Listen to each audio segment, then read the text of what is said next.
ಬಂದಿದೆ. ನಗರದ ನಮ್ಮ ದೇವಾಲಯ ನಮ್ಮ ಉತ್ಸವದ ಈ ಶುಭ ಸಂದರ್ಭದಲ್ಲಿ ಎಲ್ಲ ದೇವಾಲಯಗಳು ಕೂಡ ಅಲಂಕೃತಗೊಂಡಿದ್ದು, ಹಾಗೆ ಸಾಲು ಸಾಲು ದೀಪಗಳು ಮೆಜೆಸ್ಟಿಕ್ ಸುತ್ತಮುತ್ತ ಜಗಮಗಿಸ್ತಾ ಇದೆ. ಈ ದೃಶ್ಯವನ್ನು ಮನಸ್ಸಿನಲ್ಲಿಟ್ಟು ಕನಸಿನಲ್ಲಿ ಸಂತೋಷದಲ್ಲಿ ಹೇಗೆ ಖುಷಿಯಾಗುತ್ತೆ. ನೋಡೋದಕ್ಕೆ ತುಂಬಾ ಜನ ಕಾಣಿಸ್ತಾರೆ. ಸುತ್ತಮುತ್ತ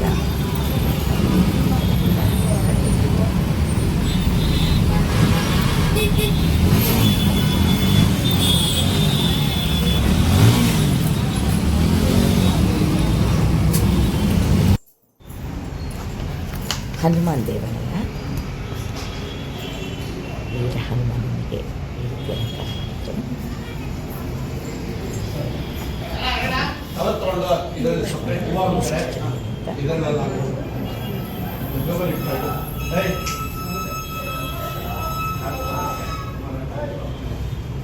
ಎಲ್ಲ ದೇವಾಲಯಗಳು ಕೂಡ ಹೀಗೆ ಅಲಂಕೃತ. ಎಣ್ಣೆ ಹಾಕಿ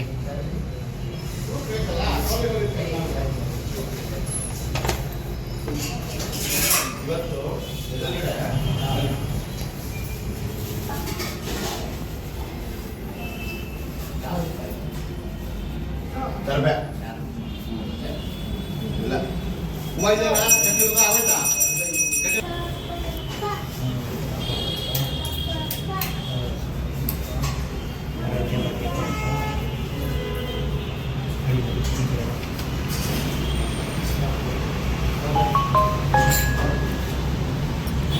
ಎಷ್ಟು ಸುಂದರವಾಗಿದೆ.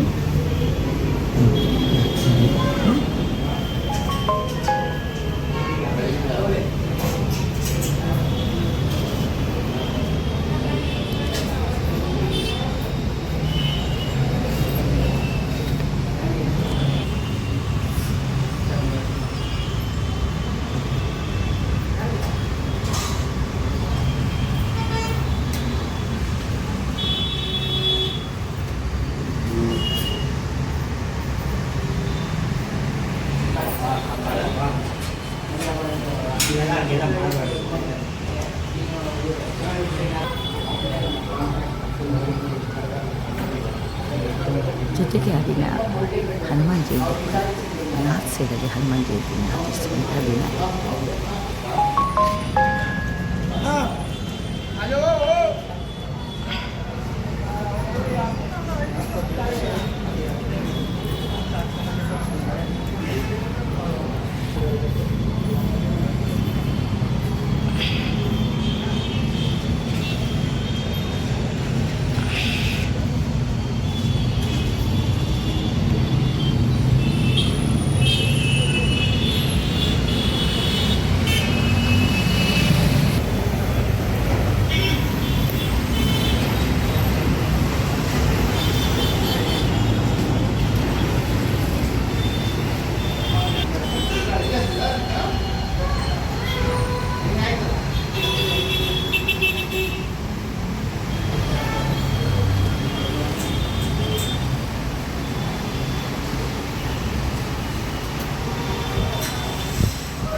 मामा रथात त्याग आपण रथात त्याग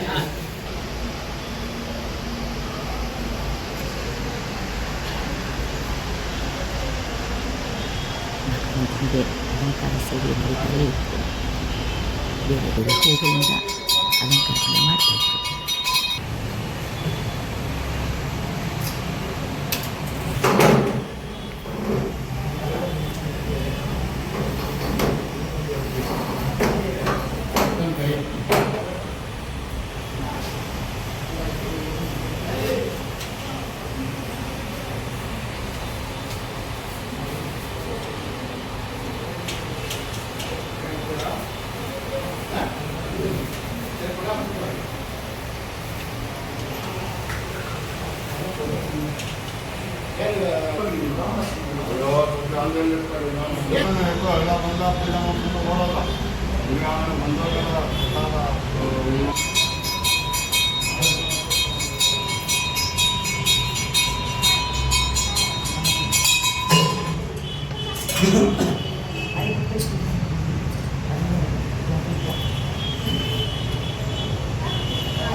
ರಾಮಾಯ ರಾಮಭದ್ರಾಯ ರಾಮಚಂದ್ರಾಯ ವೇದಸೇ ರಘುನಾಥಾಯ ನಾಥಾಯ ಸೀತಾಯ ಪತಯೇ ನಮಃ.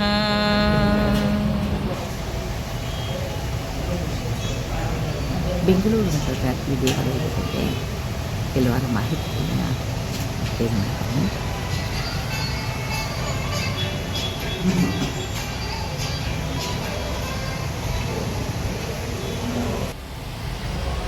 ನಮಸ್ಕಾರ. ಇವತ್ತಿನ ದಿನ ವಿಶೇಷದ ಬಗ್ಗೆ ಹೇಳ್ಬೋದಾ? ನಂದನಂ ವೀರಂ ಜಾನಕಿ ಶೋಕನಾಶನಂ ಕಪೀಶಮಕ್ಷವಂತಾರಂ ವಂದೇ ಲಂಕಾ ಪ್ರಿಯಂಕರಂ. ಇವತ್ತು ಚೈತ್ರ ಪೂರ್ಣಿಮಾ, ಎಲ್ಲರಿಗೂ ಗೊತ್ತಿರೋ ಹಾಗೆ ಇವತ್ತು ವಿಶ್ವವಿಖ್ಯಾತ ಬೆಂಗಳೂರು ಕರಗ. ಹೌದು. ಹಾಗೆ ಏನು ಅಂದರೆ ಉತ್ತರ ಭಾರತದಲ್ಲಿ ಇವತ್ತು ಹನುಮನ್ ಜಯಂತಿ. ನಾವು ಹೇಗೆ ಹನುಮತ್ ವ್ರತ ಡಿಸೆಂಬರ್ ಮಾಸದಲ್ಲಿ ಮಾರ್ಗಶಿರ ಮಾಸದಲ್ಲಿ ಆಚರಣೆ ಮಾಡ್ತೀವೋ ಅದೇ ಥರ ಉತ್ತರ ಭಾರತದಲ್ಲಿ ಚೈತ್ರ ಪೌರ್ಣಿಮೆ ಎಂದು ಆಚರಣೆ ಮಾಡ್ತಾರೆ. ಇಲ್ಲಿ ನಮ್ಮ ದೇವಸ್ಥಾನದಲ್ಲಿ ಬರೋ ಈ ಉತ್ತರ ಭಾರತೀಯ ಜನಗಳೆಲ್ಲರೂ ಇವತ್ತು ಬಂದು ಇಲ್ಲಿ ವಿಶೇಷವಾಗಿ ಪೂಜೆ ಸಲ್ಲಿಸ್ತಾರೆ. ಬೆಳಿಗ್ಗೆ ಆಂಜನೇಯನಿಗೆ ಪಂಚಾಮೃತ ಅಭಿಷೇಕ ಆಯಿತು, ಮತ್ತು ವಿಶೇಷವಾಗಿ ಹೂವಿನ ಅಲಂಕಾರ ಆಗಿದೆ, ಮತ್ತು ಮಹಾಮಂಗಳಾರತಿ ಬೆಳಿಗ್ಗೆ 12:30 ಎಲ್ಲ ಇದು ಸಲುವಾಗಿ ನಡೆಯಿತು. ಇವಾಗ ಸಂಜೆ 7:00ವರೆಗೆ ಪೂಜೆ ಇದೆ, ಮತ್ತು ಸಹಸ್ರನಾಮ ಅರ್ಚನೆ, ಮಹಾಮಂಗಳಾರತಿ, ಪ್ರಸಾದ ವಿನಿಯೋಗ ಇರುತ್ತೆ. ತುಂಬ ಧನ್ಯವಾದಗಳು. ಈಚೆ ರಾತ್ರಿ 9 ಗಂಟೆಯಿಂದ ಬೆಳಗಿನ ಜಾವ 6 ಗಂಟೆವರೆಗೂ ಅನ್ನದಾನ ನಡೆಯುತ್ತೆ ಪ್ರತಿ ವರ್ಷ ಚೈತ್ರ ಪೌರ್ಣಿಮೆ. ಓಹೋ, ತುಂಬ ಸಂತೋಷ ಆಯಿತು. ತುಂಬ ಮತ್ತೆ ಪುರಾತನವಾದ ದೇವಾಲಯ ಅಲ್ವಾ ಇದು? ಇದಕ್ಕೆ ಎಷ್ಟು 600 ವರ್ಷದ್ದು ಹಳೆಯ 600 ವರ್ಷದ ಇದು. ಇಲ್ಲಿ ಶಾಸನ ನೀವು ನೋಡ್ಬೋದು. ಕೆಂಪೇಗೌಡರು ಬೆಂಗಳೂರನ್ನು ನಿರ್ಮಾಣ ಮಾಡಬೇಕು ಅಂತ ಇದು ಮಾಡಿದ್ರು, ಆದರೆ ಅವರಿಗೆ ಎಲ್ಲಿವರೆಗೂ ಬೌಂಡ್ರಿ ಹಾಕಬೇಕು ಅಂತ ಗೊತ್ತಿರಲಿಲ್ಲ. ಆಗ ಈ ಆಂಜನೇಯ, ಈಗ ನಾವು ಮುಂದೆ ಕವಚ ಇಟ್ಟಿದ್ದೀವಿ, ಈ ಕಡೆ ಉದ್ಭವ ಮೂರ್ತಿ ಆಂಜನೇಯ. ಹೌದಾ? ಮಂಡೆಯಲ್ಲೇ ಉದ್ಭವ ಆಗಿರೋದು. ಸೊ ಇಲ್ಲಿ ಆ ಕೆಂಪೇಗೌಡರು 4 ಎತ್ತುಗಳು ಪೂಜೆ ಮಾಡಿ ಬಿಟ್ರಲ್ಲ, ಆ ಎತ್ತುಗಳು ಇಲ್ಲೇ ಪೂಜೆ ಮಾಡಿ ಇಲ್ಲಿಂದಾನೇ ಬಿಟ್ಟಿರೋದು. ಹೌದಾ? 4 ದಿಕ್ಕಿಗೆ ಎಲ್ಲಿವರೆಗೂ ಹೋಗಿ ಆ ಎತ್ತು ನಿಂತ್ಕೊಳ್ಳುತ್ತೋ ಅಲ್ಲಿವರೆಗೂ ಬೆಂಗಳೂರು ಕಾಲದಲ್ಲಿ ಬೌಂಡ್ರಿ ಆಗಿತ್ತು. ಇಲ್ಲಿಂದಾನೇ ಆ ಎತ್ತುಗಳಿಗೆ ಪೂಜೆ ಮಾಡಿ ಬಿಟ್ಟಿರೋದು. ಓಕೆ, ತುಂಬ ಸಂತೋಷ ಆಯಿತು. ತುಂಬ ಉತ್ತಮವಾದ ವಿಚಾರವನ್ನು ತಿಳಿಸ್ಕೊಟ್ಟಿದ್ದೀರಾ. ತುಂಬ ಧನ್ಯವಾದಗಳು. ಭಗವಂತ ಎಲ್ರಿಗೂ ಒಳ್ಳೇದು ಮಾಡಲಿ.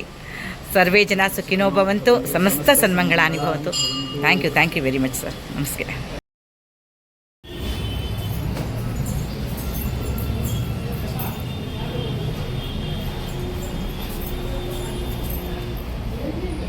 ಬಂಧುಗಳೇ, ಇದು ಗರುಡ ದೇವಾಲಯ. ನೋಡಿ, ಇಲ್ಲಿ ಗರುಡ ಇದ್ದಾನೆ.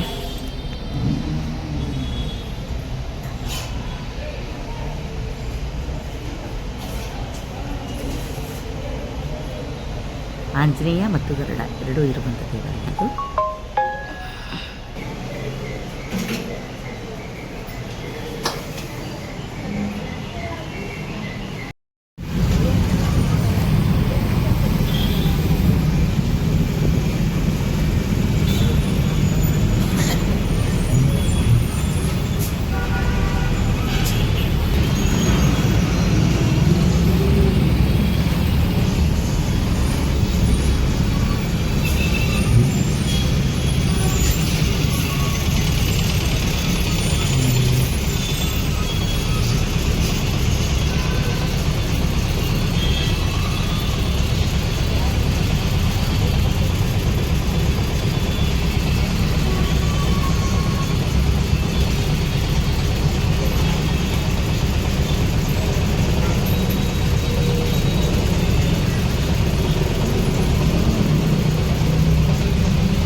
ನಮಸ್ಕಾರ.